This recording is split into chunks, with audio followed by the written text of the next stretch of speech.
So I just saw this documentary on Netflix. It takes place in Beale City High School in Michigan, and it's about how both kids and adults start getting harassed via text messages by some anonymous person, and nobody has any idea who it is. So this girl right here that you're seeing, her name's Lauren, and it turns out that the person sending all these nasty text messages is her mom. You're gonna notice, if you've actually seen this documentary on Netflix, you're gonna notice that I cut out all the footage of the mom crying.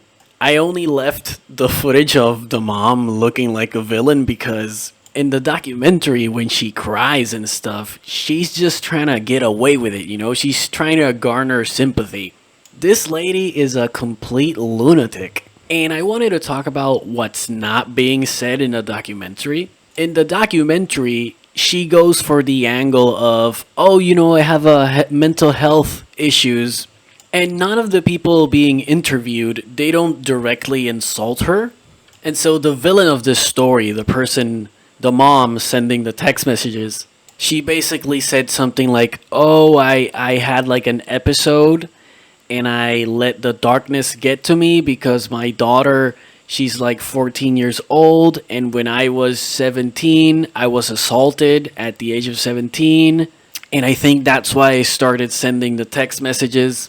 Here's what's not being said. You started blasting all these younger kids with text messages because you're old and you're jealous that these kids are living their best lives and they're young and you're old and miserable, and that's why you started doing this.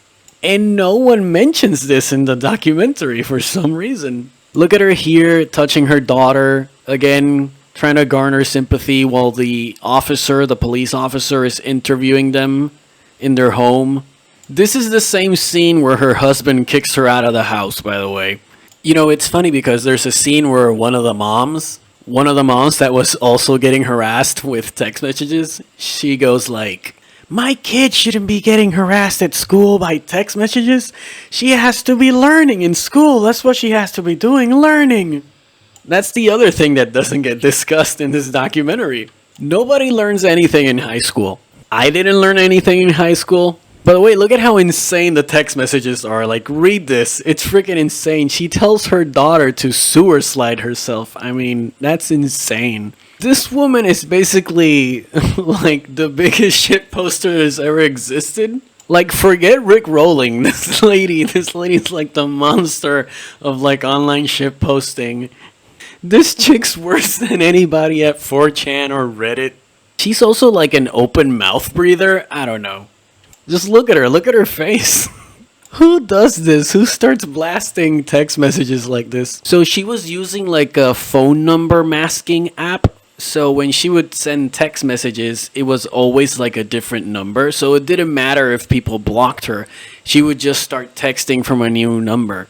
And nobody changed their phone numbers because they wanted to catch her, right? So if they changed their phone numbers, she can't text them anymore, and then they lose the lead.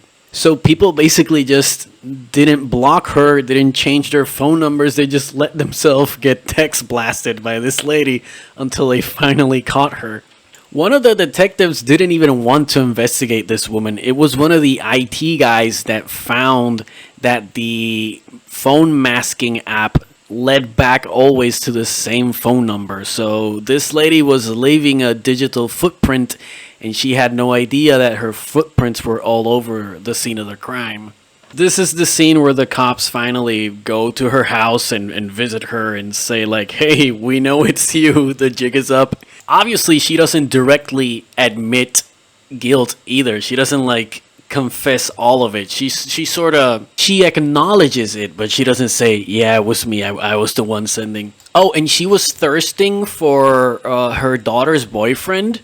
This old lady was like thirsting for her daughter's boyfriend. So basically her argument is that she was scared that she started reliving the trauma of her getting assaulted as a teenager. And so what she does instead is she defiles her own daughter with text messages. What an insane person. Look at her here again, touching her daughter. You don't deserve to touch your daughter, lady. Again, going back to the high school thing, all I did in high school personally was like learn how to make friends and understand social interactions. But like school per se, like history class, math class, we did not learn anything. There's a reason why they don't teach you how to file your taxes at school, because if they did teach kids how to file your taxes and that the government steals 30% of your income after taxes, the kids would just mount a revolution, Red Dawn style. I keep going on segues. I should really script my videos, but I just don't care. So yeah, this is an old miserable woman, and she can't live or let live, and that's why she started doing this. Oh, and her husband divorced her, obviously. So this demon was always inside of her. But she doesn't do this until she's in like her 40s or her 50s. I don't know her age, but I just know she's old. And so once she reaches this age, life isn't shiny anymore. There's nothing to look forward to.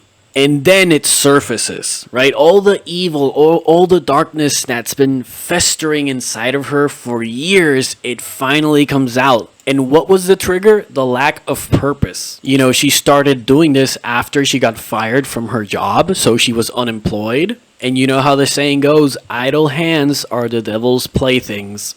And of course, what does she do? She basically just abuses her daughter and her daughter's boyfriend and a bunch of other adults. This lady sent tens of thousands of text messages thinking that nobody was gonna catch her in the year 2020. Okay, are you kidding me? How are you on the internet not knowing in the year 2020 that you leave a digital footprint?